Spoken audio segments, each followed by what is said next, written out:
হাজার হাজার বছর ধরে আমি পথ হাঁটিতেছি পথে সিংহল হল থেকে অন্ধকারে মালয় সাগরে অনেক আমি বিশাল আনন্দের জিকিরের মাহফিলে আমি আজকেই প্রথম, এবং আমি জানতাম না যে আজকে আসবো। আমি কালকে রাতে ফোন পাইছি অ্যান্টম ভাইয়ের, খুব সম্ভবত 10টা-11টার দিকে ভাই ফোন দিছিল এবং বলছে যে 27টা কবিতাই। তো আমি বলছি 27টা কবিতা পড়ে ফেলবো। বই খুলে দেখে আসলে 27টা না, 3টে এডিশনে, একটাতে 30টা, একটাতে 31টা, আর একটাতে হচ্ছে 32টা পর্যন্ত আমি কবিতা পাইছি, টোটাল 3টে এডিশনে। তো এবং সবচেয়ে মজার ব্যাপার হয়েছে, আমি জীবনানন্দ দাশটা নিয়ে একটু পড়তে চাইছিলাম, ওইটা শেষ করতে করতে আর বই আর পড়া হয় নাই, এবং জীবনানন্দ পুরো শেষ করা হয় না। আর জীবনানন্দরে আসলে এক রাতে পড়ে আমি শেষ করব, পরের দিনে সেইখানে কথা বলবো, এমন ব্যাপারটাও এরকম না, এটা সম্ভব না। তো আমি আসলে চেষ্টা করছিলাম যে প্রথম থেকে শুরু করবো। বনলতা সেন প্রথম কবিতা, ওইটা পড়তে পড়তে আমি আর আর বাইরে আর যাইতে পারি না। তবে এরপরে একটা নগ্ন নির্জন হাত, ওই কবিতাটা আমার খুব ভালো লাগছে, আমি ওইটা একটু পড়ার ট্রাই করছি। আর আগের যা পড়া ছিল এই আর কি। আর নতুন করে আমার আসলে যে এইখানে কথা বলবো এই জন্য রিসেন্টলি জীবনানন্দ পড়া এরকম আমার হয় নাই। তো আমি সবার মতামত শুনি, সবার অভিজ্ঞতা শুনি এবং সবার পর্যালোচনা শুনি, এবং আমিও আশা করি এরপর থেকে বিস্তারিত কিছু বলতে পারবো বা ভালো কিছু বলতে পারবো।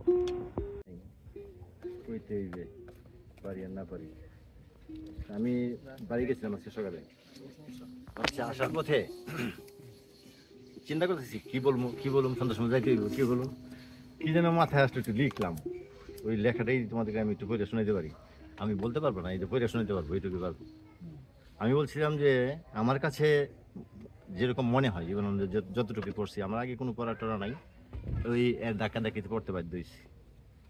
তো যেমন হয়েছে আমার কাছে জীবনানন্দ একজন স্বপ্নময়তার কবি। কবিতায় তার প্রতিটি শব্দ মনে হয় স্বপ্নে পাওয়া। লেখা যদিও অক্ষরবৃত্তে, তবুও শব্দালঙ্কার তার শক্তপোক্ত বাদনে, সুদৃঢ় ব্যঞ্জনায় সঙ্গীতের মতো সুরেরা। শব্দকল্প, ভাবকল্প পাঠকের গভীরে নাড়া দেয় অবলীলায়। ছান্দস্বিক কবিতা পাঠে পাঠক সহজবোধ্যতা পায় বটে, কিন্তু খুব একটা গভীরে পৌঁছায় না। অথচ তার প্রতিটি লেখা পাঠককে বারবার তার লেখা পড়তে বাধ্য করে, আর প্রতিবারই বোধের ঘরে একটু একটু করে আলো জ্বলে ওঠে। প্রতিটি পংক্তিতেই উপমান উপমিতির স্বপ্নালু উপস্থিতি মুগ্ধতায় ভরিয়ে রাখে পাঠক মন। আমার কাছে এইটুকুই মনে হয়েছে, এর বেশি কিছু বলার ক্ষমতা আমার নাই। আমি দুঃখিত, আমার পরবর্তী জন আমার থেকে ভালো বলতে পারবে আশা করি। মুকুল ভাইয়ের সাথে একটু অ্যাড করি যে মুকুল ভাই যেরকম লিখে আনছিল, আমিও ভাবছিলাম যে কি বলবো, বা দুই একটা শব্দ অন্তত লিখি যে জীবনানন্দ সম্পর্কে এক রাতে কিছু পড়তে পারি না, এই জন্য কিছু বলবো না, এইটা হচ্ছে ঠিক হবে না, কারণ এর আগে যেহেতু পড়া হয়েছে এবং ওনার সম্পর্কে না বলাটাও ঠিক হবে না। তো আমি আসলে মুকুল ভাই বলছে স্বপ্নময়তার কবি, আমি ওরকম কিছু দেখছি যে উনি আসলে ওনার কবিতার মধ্যে প্রকৃতির সৌন্দর্য, ভালোবাসা সবকিছুর পাশাপাশি সব কবিতার মধ্যে একটা বিষাদের ছাপ আমরা দেখতে পাই, এবং সময়ের গভীর অনুভূতি তার কবিতার মধ্যে খুঁজে পাওয়া যায়। তো এবং অনেকটা দুর্বোধ্যতাও তার কবিতা বা কবিতার মধ্যে, এবং এই যে তার এই যে খুঁজে পাওয়ার যে ব্যাপারটা বা অক্ষর দুর্বোধ্যতা, এক একজন এক একভাবে ব্যাখ্যা করতেছে, ব্যাখ্যা করার পরেও দেখা গেছে আরো অনেক কিছু রয়ে যায়, বাকি থাকে। যেমন বনলতা সেন কবিতাটাতেই বনলতা সেন যে চরিত্রটা, ওইটাতে অনেকে নারী চরিত্র বলতেছে, বা এটা তার একজন শিক্ষক ছিল, এরকম অনেক ধরনের বলছে। কিন্তু ওনার জীবনী পাঠ করলে দেখা যায় যে আসলে এক একবার মনে হচ্ছে যে এটা নারী চরিত্র, এক একবার মনে হচ্ছে না এটা প্রকৃতি, সবুজ শ্যামল বাংলা। তো এই জিনিসগুলা থেকে আমার মনে হলো যে উনি আসলে বিষাদ এবং দুর্বোধ্যতার কবিও বটে, নির্জনতা এবং রূপসী বাংলার কবির পাশাপাশি। এই এখন হচ্ছে লিমু আপার কাছ থেকে আমরা কিছু শুনবো।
সমস্যা আছে, একটু ধরে রাখেন।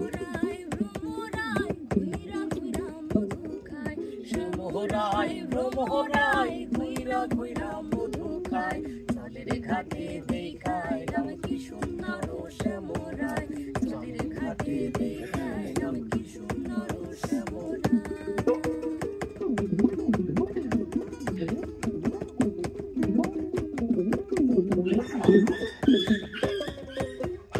নিত্যি ফুল বাগানে ভ্রমরা মধু খায়, নিত্যি ফুল বাগানে ভ্রমরা মধু খায়, আই গো ললিতে সখী আবার দেখি পুনরায়, আই গো ললিতে সখী আবার দেখি পুনরায়, জলের ঘাটে দেখায় নাম কি সুন্দর ও শ্যামরায়, জলের ঘাটে দেখায় নাম কি সুন্দর ও শ্যামরায়।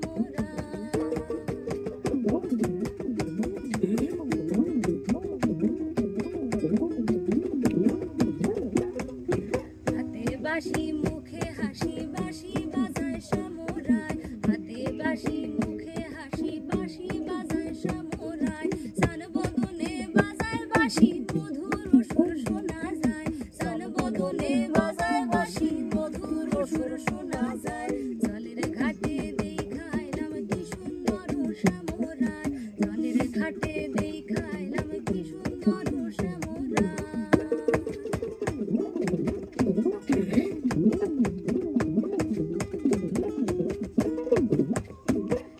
ভাই বেরাধা রমন বলে পাইলাম না রে হায় রে হায়, ভাই বেরাধা রমন বলে পাইলাম না রে হায় রে হায়, পাইতাম যদি প্রাণ বন্ধুরে রাখতাম হৃদয় পিঞ্জিরায়, পাইতাম যদি প্রাণ বন্ধুরে রাখতাম হৃদয় পিঞ্জিরায়, জলের ঘাটে দেখাইলাম কি সুন্দর ও শ্যামরায়, জলের ঘাটে দেখাইলাম কি সুন্দর ও শ্যামরায়, শ্যামরায় ভ্রমরায় ঘুইরা ঘুইরা মধু খায়, শ্যামরায় ভ্রমরায় ঘুইরা ঘুইরা মধু খায়, জলের ঘাটে দেখাইলাম কি সুন্দর ও শ্যামরায়, জলের ঘাটে দেখাইলাম কি সুন্দর ও শ্যামরায়, জলের ঘাটে দেখাইলাম কি সুন্দর ও শ্যামরায়, জলের ঘাটে দেখাইলাম কি সুন্দর ও শ্যামরায়। বনলতা সেন একটা কাব্যগ্রন্থ,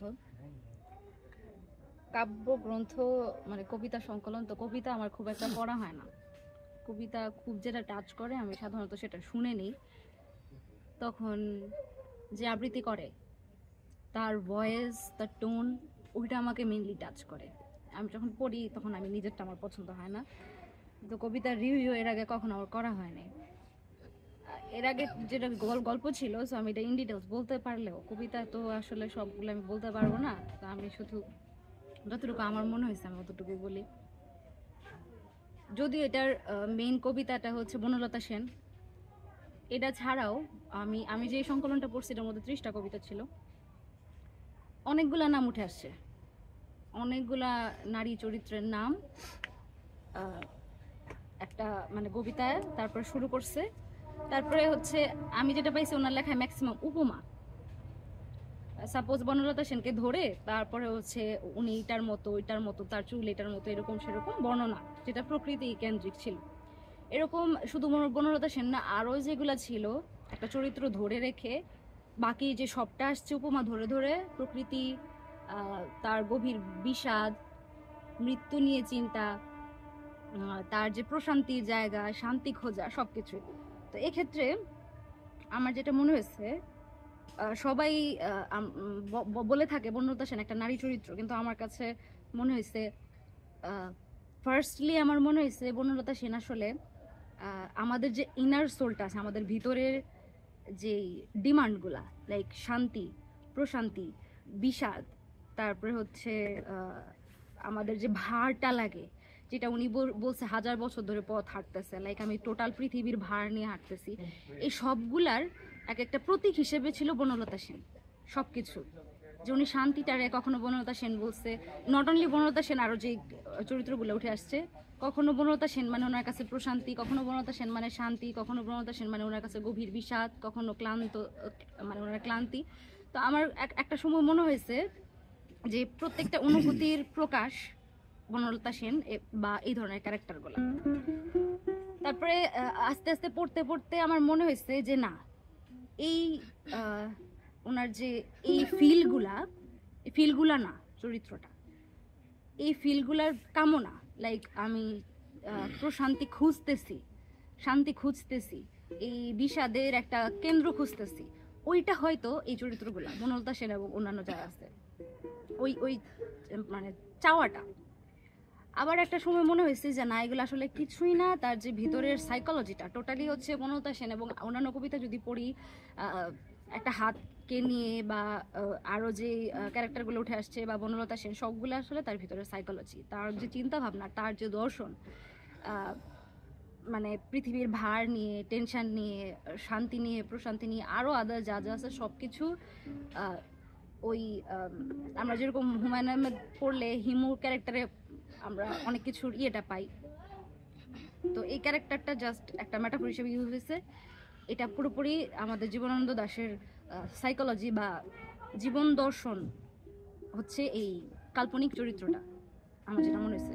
তো আমার কাছে 3 টাইপ মনে হয়েছে। প্রথমত এই ফিলিংসগুলা, যে শান্তি প্রশান্তি, এগুলার নামই বনলতা সেন, এগুলার নামই এক একটা চরিত্র।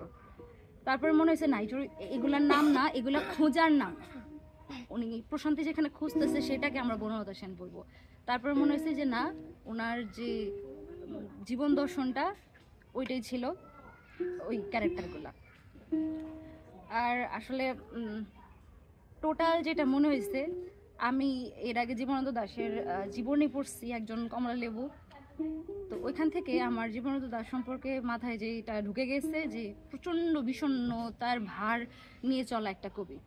তো অনেকে অনেকগুলো বলে যে ছন্দের কবি, রূপসী বাংলার কবি, স্বপ্নময় কবি, আরও অনেক কিছু। আমার কাছে সবসময় ওনার নামটা মাথায় আসলেই প্রচণ্ড বিষণ্ণতা ভর করে। তো আমার কাছে পুরো বইটাতে সবচেয়ে বেশি টাচ করছে ওনার মৃত্যু দর্শন নিয়ে যেই কথাগুলা। উনি যখন একটা ঘাসের বর্ণনা দিল, সেটাতে যেমন নিখুঁত বর্ণনা ছিল, মৃত্যু দর্শন নিয়েও সেটাতে উনি একদম গভীর পর্যন্ত গেছে। তো আমি আসলে বইটার শেষে বা দিন শেষে বা সব কিছুর শেষে আমি ওনার ওই বিষণ্ণতাটাই খুঁজে পাই, যেটার প্রতীক হিসেবে আমার কাছে ধরা দেয় বনলতা সেন বা অন্যান্য চরিত্র। কি আপু বলবে না? আচ্ছা, পৃথিবীর আদি থেকে সকল মানুষের সাথে নিজেকে একাত্ম করে মানুষ শান্তির জন্য যে কত কিছু করে, সভ্যতা, ভব্যতা, নগর, রাজ্য অনেক কিছু গড়ে তোলে, কিন্তু শেষ পর্যন্ত কবির শান্তি মিলে বনলতা সেনে। আমরা এখন আরেকজন বনলতা সেনের কাছে কবির সম্পর্কে শুনবো, কবি এবং কবিতার কাব্যগ্রন্থ সম্পর্কে শুনবো।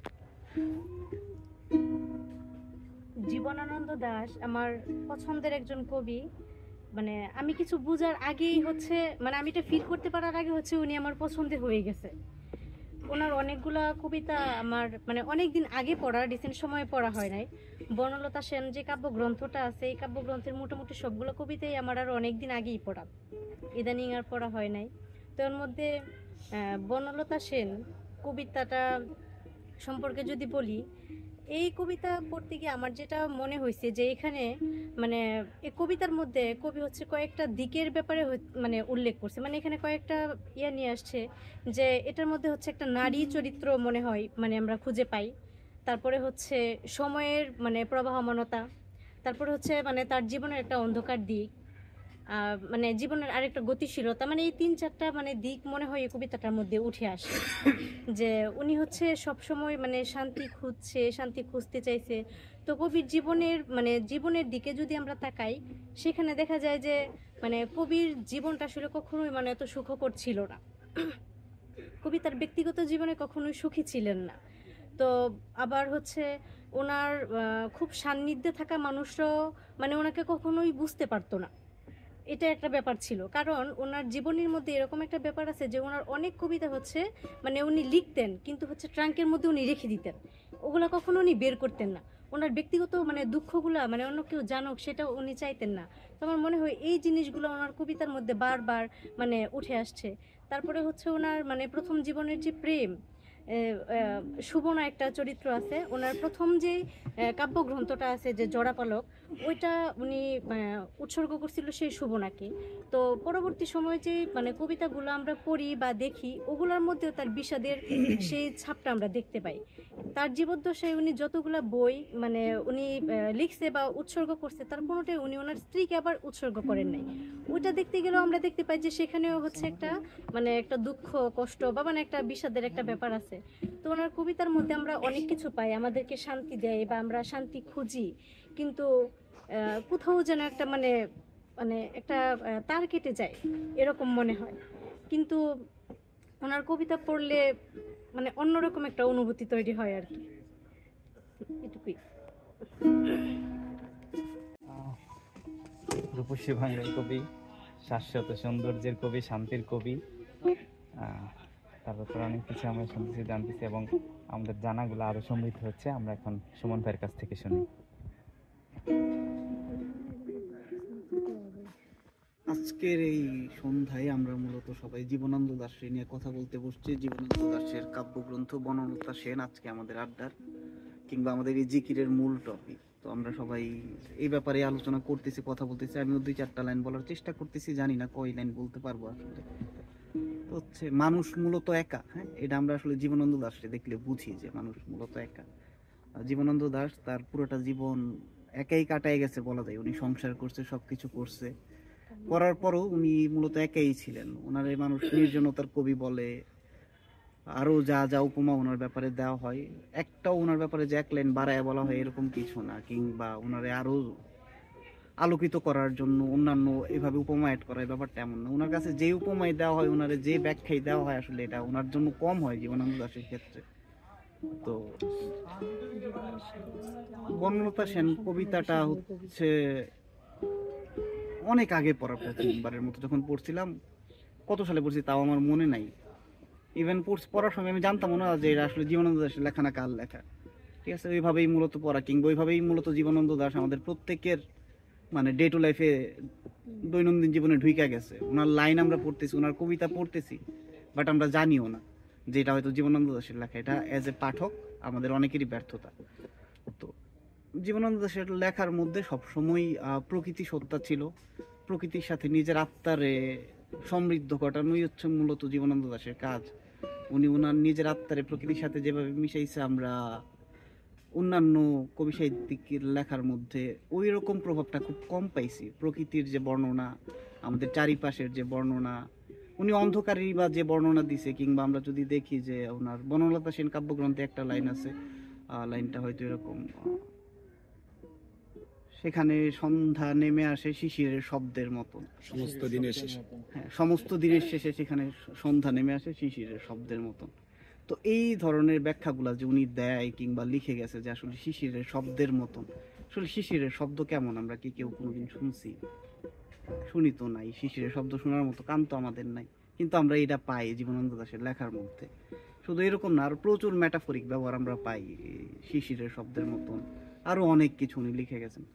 তো এটা যদি আসলে বলি, এটা মূলত উনি যেই জিনিসটার ব্যবহার করতেন সেটা হচ্ছে ওয়ান কাইন্ড অফ না, মূলত কাইনাস্থেটিক ইমেজ। তো কাইনাস্থেটিক ইমেজ কি? কাইনাস্থেটিক ইমেজ হচ্ছে পাঠকের, লেখক এমনভাবে কিছু লিখবে যেটা হচ্ছে পাঠকের অনুভূতিতে ওই একটা ইমেজ ক্রিয়েট করবে, যে ইমেজটা আসলে আমাদের ধারে কাছে নাই। এখন শিশিরের শব্দ আমরা আসলে কেউ শুনতে পাই না, কিন্তু শিশিরের শব্দটা জীবনানন্দ দাশ ব্যাখ্যা করছে ওনার মতো করে। তো ওই ব্যাখ্যাটা একটা ইমেজ আমাদের সামনে দাঁড়ায় যায়। এই যে ইমেজটা দাঁড়ায়, এটাই মূলত হচ্ছে কাইনাস্থেটিক ইমেজ। এবং এই ইমেজের ব্যবহার ওনার যে শুধু এই এক লাইন এমন না, পুরা ওনার ম্যাক্সিমাম কবিতাতে আমরা ওনার এরকম ব্যবহার পাই। এছাড়াও এই কাব্যগ্রন্থে আরও 32টা কবিতার মতো আছে, এবং সবগুলো আমি এই পাঠচক্রের জন্য কিংবা এই জিকিরের জন্য পড়াও হয় নাই, কয়েকটা পড়া হয়েছে। এবং এই থেকে যতটুকু বলার বললাম আর কি, এর মনে হয় বেশি আর কিছু বলতে পারবো আমি। ধন্যবাদ। আমাদের আপু বলতেছিলেন যে আসলে আমরা শান্তি খুঁজি, জীবনানন্দ দাশে শান্তি খুঁজতেছিল, এবং কোথায় যেন একটা তার কেটে যায়, কিন্তু আমাদের আবার চলতে হয় সুন্দরের জন্য, ভালোবাসার জন্য, কিন্তু আবার বিষাদ ভেসে ওঠে। কিন্তু বিষাদকে পাশ কাটিয়ে চলতে হবে এবং ভালোবাসার খোঁজ করতে হবে। আমার কাছে বিষাদকে পাশ কাটিয়ে চলা এবং সুন্দরের খোঁজে, ভালোবাসার খোঁজে চলতে থাকা একজন মানুষ হচ্ছে রাকিব ভাই। এবং আজকে এখন আমরা হচ্ছে রাকিব ভাইয়ের কাছ থেকে এই প্রবল অনুভূতিশীল জীবনানন্দ দাশ সম্পর্কে শুনবো। ছোটবেলায় যখন নাকি রবীন্দ্রনাথ বা নজরুল রে আমরা কবি মনে করতাম, এছাড়া তো আর কাউকে খুব একটা চিনতাম না। তারপর আমি যেই লোকটারে চিনলাম কবি হিসাবে, এটা ছিল জীবনানন্দ দাশ। এবং হচ্ছে গিয়া ওনার কবিতার মধ্যে প্রেম আছে এবং প্রেমের মাঝখান দিয়া বিরহ আছে। আমার কাছে মনে হয় যে জীবনানন্দ দাশ মানে হচ্ছে গিয়ে বিরহ না পাওয়া, এক জীবন সমান একটা দীর্ঘশ্বাস। এবং কবিতাগুলা তো আসলে হুটহাট আসে না, এগুলা তো নাজিল হয় বা প্রসব করার মতো ব্যাপার স্যাপার। উনি যেগুলা প্রসব করছে এগুলা খুব স্ট্রং এবং মারাত্মক আবেগ। যদি আমি একটু দেখি যে হচ্ছে গিয়া সব পাখি ঘরে আসে, সব নদী ফুরায় জীবনের সব লেনদেন, থাকে শুধু অন্ধকার মুখোমুখি বসিবার বনলতা সেন। এই যে একটা আবেগ, এই যে একটা মানে কি বলে, এই যে একটা ব্যাপার স্যাপার, দীর্ঘশ্বাস না পাওয়া, এটা আসলে খুব কম কবির মধ্যে আমি পাই, অনেকের মধ্যেও পাই, কিন্তু উনার মধ্যে যেটা পাই এটা মনে হয় যেটা আমার কাছে মনে হয় যেটা আমি যখন কোনো কিছু না পাওয়ার মধ্যে থাকি বা কোনো কিছু বর্ণনার মধ্যে থাকি, যেগুলো আমি আমার যখন আমি খুঁজে পাই না, তখন জীবনানন্দ দাশের দুটো একটা লাইনের মধ্যে আমি আমারে খুঁজে পাই। উনি একজন নিঃসঙ্গ মানুষ, উনি নিঃসঙ্গ মানুষ আমি বলবো না, উনি একজন নিঃসঙ্গ নক্ষত্র। নির্জনতার কবি এবং মামুন ভাইকে আমার মনে হয় যে আসলে চুপচাপ মানুষ, সেজন্য মাঝে মধ্যে মনে হয় যে আসলে উনিও কি নির্জনতার মানুষ কিনা, কিন্তু উনি খুবই আড্ডাবাজ এবং মিশুক মানুষ। জীবনানন্দের কবিতার মতোই, কখনো ভালোবাসা, কখনো বিষাদ, কখনো নির্জনতা, কখনো প্রকৃতির বন্দনা, আর মামুন ভাইয়ের হচ্ছে গানের বন্দনা। আমরা এখন মামুন ভাইয়ের কাছ থেকে শুনবো। আসলে কবি সাহিত্যিকদের নিয়ে বলার মতো বিন্দু পরিমাণ কোনো জ্ঞান কিছু আমার নাই, তবে আমি এতটুকুই মানি এবং এটা বিশ্বাস করি যে যত কবিরা আছেন, কবি সাহিত্যিক যারা আছেন, ওনারা যা লেখেন, আমার দৃষ্টিতে ওনারা শুধু কবি সাহিত্যিক না, ওনারা হচ্ছেন সাধক। এটা কীরকম সাধনার পরে যে একটা কবিতা লেখা যায়, একটা গান লেখা যায়, এটা আসলে আমাদের চিন্তার বাইরে। সুতরাং আমার দৃষ্টিতে এরা সাধক। যেমন লালন সাহেব একজন সাধক ছিলেন, শাহ আব্দুল করিম ছিলেন বাংলাদেশের একজন লোকগানের গীতিকার, হাসনুর রাজা ছিলেন, এরকম আরও অনেক গুণীজন যারা আছেন, তাদের মতনই আমি মনে করি যে কবিরা শুধু কবি শব্দটা বলে দুইটা বর্ণের একটা শব্দ বলে তাদেরকে এখানে শেষ করে দেওয়া, এটা মানে আমি এটা করি না আর কি। মুখে বললেও আমি ভিতরে মনে করি যে তারা হচ্ছেন কবি, তারাই হচ্ছে সাধক, তারাই হচ্ছে একজন পথ প্রদর্শক হওয়ার যোগ্যতা রাখে প্রত্যেকটা কবি। জীবনানন্দ দাশ দুজন। আমাকে খুঁজো না তুমি বহুদিন, কতদিন আমিও তোমাকে খুঁজি না কো। এক নক্ষত্রের নিচে তবু একই আলো পৃথিবীর পারে আমরা দুজনে আছি। পৃথিবীর পুরনো পথের রেখা হয়ে যায় ক্ষয়, প্রেম ধীরে মুছে যায়, নক্ষত্রেরও একদিন মরে যেতে হয়। হয় নাকি বলে সে তাকালো তার সঙ্গিনীর দিকে। আজ এই মাঠে সূর্য সহধর্মী অগ্রাণ কার্তিকে প্রাণ তার ভরে গেছে। দুজনে আজকে তারা চিরস্থায়ী পৃথিবী ও আকাশের পাশে আবার প্রথম এলো। মনে হয় যেন কিছু চেয়ে, কিছু একান্ত বিশ্বাসে। লালচে হলদে পাতা অনুষঙ্গে জাম বট অশ্বতের শাখার ভিতরে অন্ধকারে নড়ে চড়ে গাছের উপর ঝরে পড়ে, তারপর সান্ত্বনায় থাকে চিরকাল। যেখানে আকাশে খুব নীরবতা, শান্তি খুব আছে, হৃদয়ে প্রেমের গল্প শেষ হলে ক্রমে ক্রমে যেখানে মানুষ আশ্বাস খুঁজেছে এসে সময়ের দায়ীবাগী নক্ষত্রের কাছে, সেই ব্যপ্ত প্রান্তরে দুজন চারিদিকে যাও আম নিম নাগেশ্বরে হেমন্ত আসিয়া গেছে। চিলের সোনালি ডানা হয়েছে খয়েরি, গুগুর পালক যেন ঝরে গেছে, শালিকের নেই আর দেরি। হলুদ কঠিন ঠ্যাং উঁচু করে গুমো বসে শিশিরের জলে জড়িছে মরিছে সব এইখানে, বিদায় নিতেছে ব্যপ্ত নিয়মের ফলে। নারী তার সঙ্গীকে পৃথিবীর পুরনো পথের রেখা হয়ে যায় ক্ষয়, জানি আমি। তারপর আমাদের দুস্থ হৃদয় কি নিয়ে থাকিবে বলো, একদিন হৃদয়ে আঘাত ডের দিয়েছে চেতনা, তারপর জোরে গেছে, আজ তবু মনে হয় যদি জড়িত না। হৃদয়ে প্রেমের শিষ্য আমাদের, প্রেমের অপূর্ব শিশু আরক্ত বাসনা। ফুরত না যদি আহা আমাদের হৃদয়ের থেকে, এই বলে ম্রিয়মান আঁচলের সর্বস্বতা দিয়ে মুখ ডেকে। উদ্দেল কাশের বনে দাঁড়ায় রহিল হাঁটুবর, হলুদ রঙের শাড়ি চোর কাটা বিঁধে আছে এলোমেলো অঘ্রাণের ঘর। চারিদিকে শূন্য থেকে বেশে এসে ছুঁয়ে জেনে যেতেছে শরীর, চুলের উপর তার কুয়াশা রেখেছে হাত, জড়িছে শিশির। প্রেমিকের মনে হলো এই নারী অপরূপ, খুঁজে পাবে নক্ষত্রের তীরে, যেখানে রব না আমি, রবে না মাধুরী, এই রবে না হতাশা, কুয়াশা রবে না আর জনিত বাসনা, নিজে বাসনার মতো ভালোবাসা। খুঁজে নেবে অমৃতের হরিণীর বীর থেকে ইপ্সিতের তার। সবিতা। সবিতা মানুষ জন্ম আমার পেয়েছি, মনে হয় কোনো এক বসন্তের রাতে, ভূমধ্যসাগর গিরে এসে সেই সব জাতি, তাহাদের সাথে সিন্ধুর আদার পথে করেছি গুঞ্জন, মনে পড়ে নিবিড় মেহরুন আরু, মুক্তির শিকারী রেশম মরদের স্বার্থবাহ, দুধের মতন সাদা নারী। আচ্ছা। অনন্ত রুদ্রে থাকে তারা, শাশ্বত রাত্রির দিক তবে, সহসা বিকেল বেলা শেষ হয়ে গেল, চলে যেতে কেবল নীরবে। চারদিকে যারা গুম সপ্তর্ষি নক্ষত্র, মধ্যযুগের অবসান স্থির করে দিতে গিয়ে ইউরোপ গ্রিস হইতেছে উজ্জ্বল খ্রিস্টান।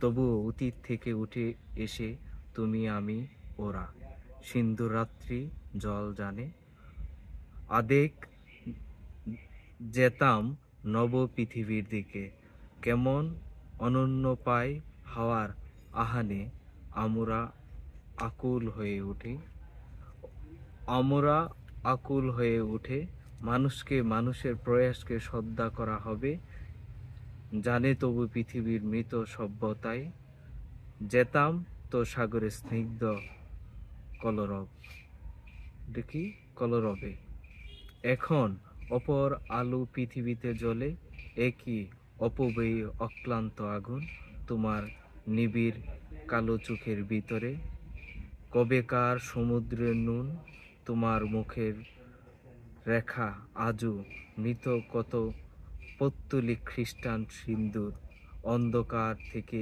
এনে নবে সূর্যের জাগো মতন, কাছে আছে তবু কত দূর। কিন্তু আমি যে ইয়ে করছি